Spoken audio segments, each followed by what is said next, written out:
Hey everybody, I'm Michael DiTullo. Welcome to my studio, and today we're going to be talking about the Audi e-tron GT.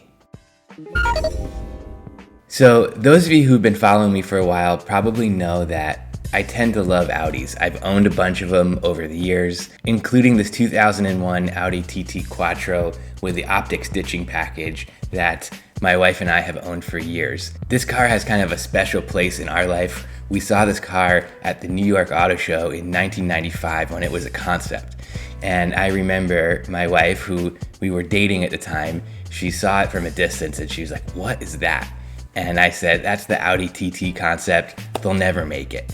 And I'll never forget, Christina looked over to me and she said, "Someday they'll make that car, and someday we'll own it." A few years later, when it came out, I was a designer at Nike. I had just gotten promoted to work in the Jordan brand, and I found one of those TTs just like it was at the auto show, with the Nimbus gray and the optic stitching pattern, and Christina and I got it, and we've had it ever since.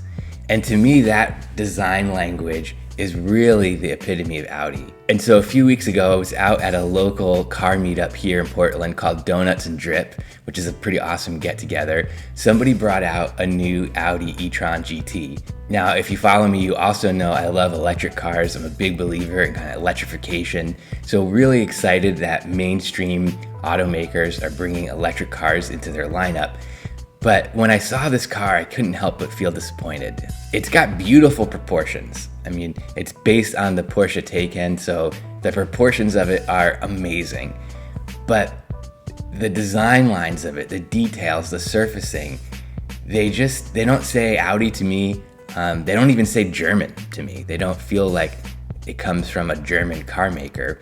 And I feel like in this kind of world of global brands, I feel like brands really need to uphold kind of their legacy and prove their reason to be, to kind of tell their story through their design. Really, after somebody purchases a product, the marketing all falls away, and the only story they're left with is the product that they own and use every day. So if that product doesn't tell you the story of this being this amazing German car, what is it really doing? And so I was really reflecting back on what makes an Audi to me, and I think it goes before the TT to the early 90s, when designers like Jay Mays and Freeman Thomas doing concept cars like the Audi Avis.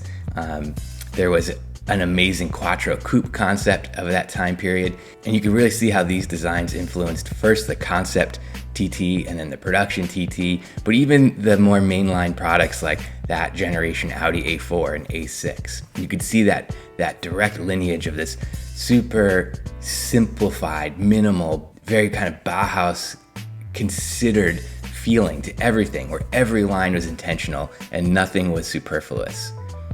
That kind of attention to detail and reductive thinking couldn't be more different in my eyes to today's e-tron GT.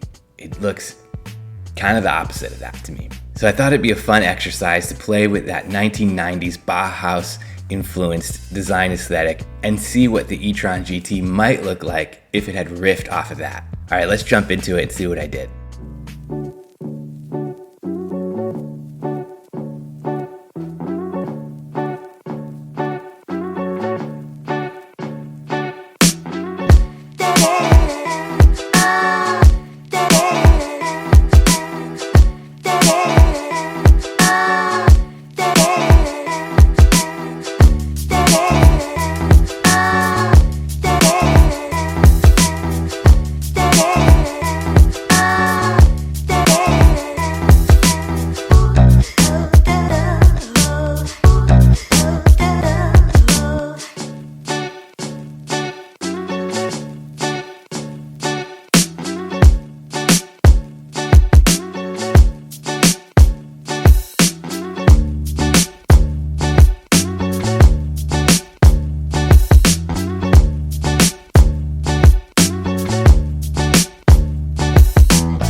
Alright everyone, that's my take on it.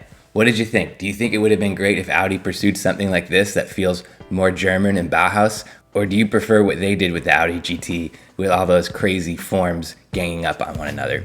I hope you enjoyed the video. If you did, click like. If you want to see more, maybe smash that subscribe button, and I'll see you next time.